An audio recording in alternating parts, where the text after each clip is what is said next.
Politics, commentary, entertainment, sports, news, and opinion now. Here is Steve Malzberg. And I don't think there's anything more important that any of us could be doing than working hard to elect Elizabeth Warren to the United States Senate. All right, folks, that was short but sweet, but that was Caroline Kennedy back in 2012 campaigning for Elizabeth Warren to be elected to the U.S. Senate, as she was. Now, we'll get to the significance of that and what it might mean going forward. But first, let me ask you a question. Do you think President Obama should be impeached? Whether you do or you don't, or you're not sure, I want you to take our poll and vote and have your feelings registered and counted. Go to newsmax.com/Obama poll. That's newsmax.com/Obama poll. You see it there on the screen, and then you could vote, and we will tally up the results and bring you it all in the not too distant future. How's that for a promise?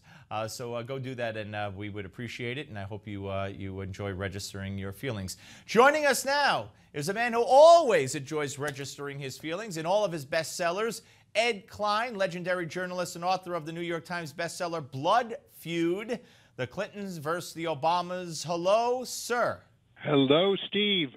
How are you? Good, good. So great to talk to you, my friend. I appreciate you coming on. So now, if I have this right, it was back in 2008 when Ted Kennedy endorsed and helped out, of course, and lended his support to Barack Obama over Hillary. And now you're talking about the fact, and you're writing about the fact that it appears that the Kennedys are urging Senator Warren, Elizabeth Warren, to run in the primaries against Hillary again. That's They're right. going against her. Of course, you know the Kennedys remember the glory days, and they especially remember the tipping point when Ted Kennedy and Caroline Kennedy appeared on stage with Barack Obama, and Caroline said that Barack Obama was the first politician in her lifetime that reminded her of her father, the sainted John F. Kennedy.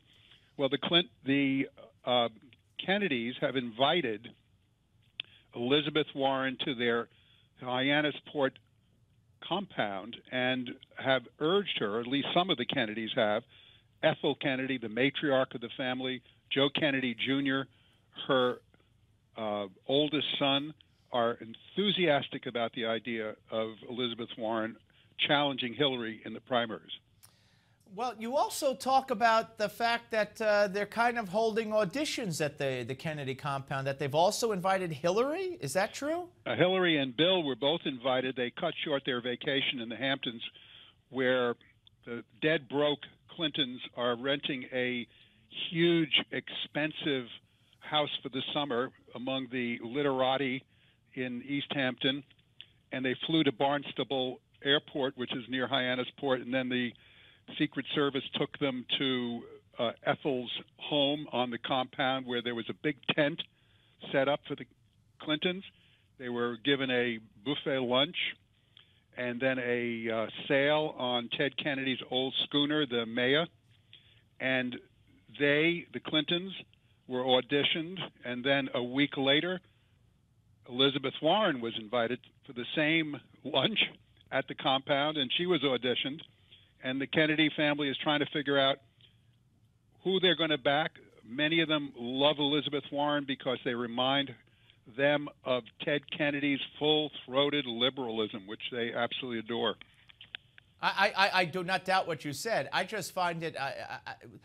I mean, to me, if you had told me that, knowing full well that they're quote unquote auditioning along with Elizabeth Warren, and the Clintons were summoned, if you will, to the Kennedy compound for this vetting process or whatever, if you had told me that, and then Steve, they said, "Screw you, we're not coming. What are you kidding me? We're the Clintons." I would have said, okay, I can understand that. I'm kind of taken aback, and maybe I don't know the game as well as I should, but, at this point, that they would go through that seems a little shocking to me.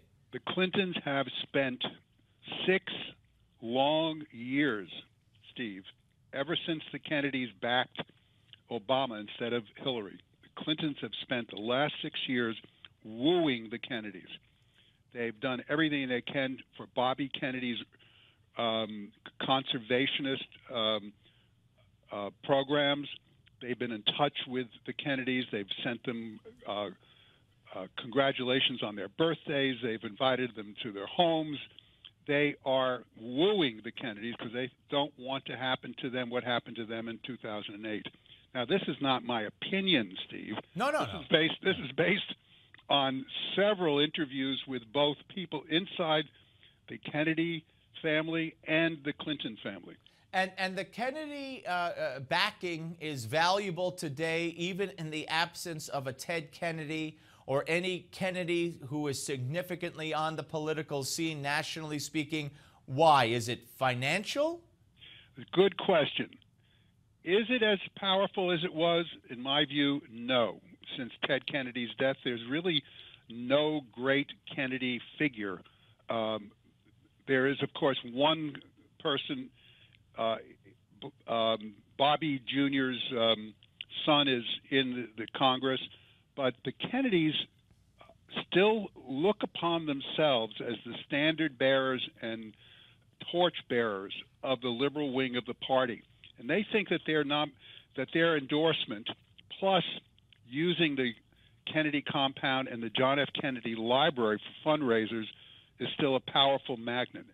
Now, whether that's true or not, we'll find out, but that's how they feel about it. Right. And if Ethel Kennedy takes the stage with Caroline Kennedy and Congressman Kennedy and Bobby Jr., it still does have some sway with some people, I'm sure. Ethel has told Elizabeth Warren that if she throws her hat into the ring against Hillary Clinton in the primaries coming up in 2016, Ethel promised that she herself would throw a fundraiser at the Kennedy compound. Really? Okay, so wait. So she goes separate from the official Kennedy blessing? I mean, or as the matriarch, does she not? I mean, how could that be? So in other words, the Kennedys could wind up, some of them endorsing Hillary, and Ethel throwing a fundraiser for Elizabeth Warren? Yes, it could very well happen, because Bobby Kennedy, Robert Kennedy's younger son, is a Clintonite, whereas Joe Kennedy, the oldest son, is very much in favor of Elizabeth Warren, as is Ethel. It all sounds very complicated, but then with the Kennedys, it's always complicated. The family is split. That's the simple fact. Half of it wants Hillary, and half of it is encouraging Elizabeth Warren to challenge Hillary. All right, let me ask you this. As we speak right now, Ed Klein, what is the likelihood, whether she gets the Kennedy endorsement or not, what's the likelihood that Elizabeth Warren will run? I heard her give her Netroots speech. I played a lot of it in a segment I call Give Me Five here on this show. And, I mean, that sounded like, she just dusts that off tomorrow and announces and reads the speech, and that's it. She's in. Well, a couple of things. One is Elizabeth Warren and her people have been talking to potential Democratic donors. However, they have not begun personally raising money, although there are some outside groups that are raising money for her. She has also not, Elizabeth Warren, hired national political consultants, which she'd have to do if she is going to throw her hat into the ring. So she is still on the fence about this. But I am told that she's very tempted to do it. We'll have to wait and see. I think if Hillary shows herself as more and more vulnerable as she has during the rollout of her memoir, and how badly that book is done, and how many mistakes Hillary has made in public during her interviews and continues to look rusty and not charismatic, I think there's more and more of a chance as we go forward that not only Elizabeth Warren, but people like even Jerry Brown, the governor of the state of California, Martin O'Malley in Maryland, all of them, I think, will decide if Hillary looks vulnerable, they're going to throw themselves into the fray. Let me give you one quick one with the minute we have left. If Hillary and Warren battle it out and duke it out and it's close and Hillary wins, do you see a unity ticket? It's pretty hard to think of two women on the ticket. It's possible, but it's a little stretches. Come on, Ed. It's 2016, baby. Men are passé. Men are passé, and white men are really passé. Well, I can't disagree with you about that, Steve, but we'll have to wait and see. If I would imagine that Elizabeth Warren will get something if Hillary beats her, but I'm not sure it's going to be the VP spot. Ed, great to talk to you, sir, and best of continued success with Blood Feud, the Clintons versus the Obamas, #1 New York Times bestseller, and keep it up. Thank you, Steve. Great to be with you. Take care. You too. Ed Klein, ladies and gentlemen. Oh, that's interesting how Ethel Kennedy could throw a fundraiser for Elizabeth Warren and the rest of the Kennedys could stand there next to Hillary. It's a mishmash. Hey, what can I tell you? You know what's up next. You know it. You love it. That's why I bring it to you 3 times a show. Give me 5. We end every hour with it, and it's coming your way next on the Steve Malzberg Show right here on Newsmax Television. Don't go.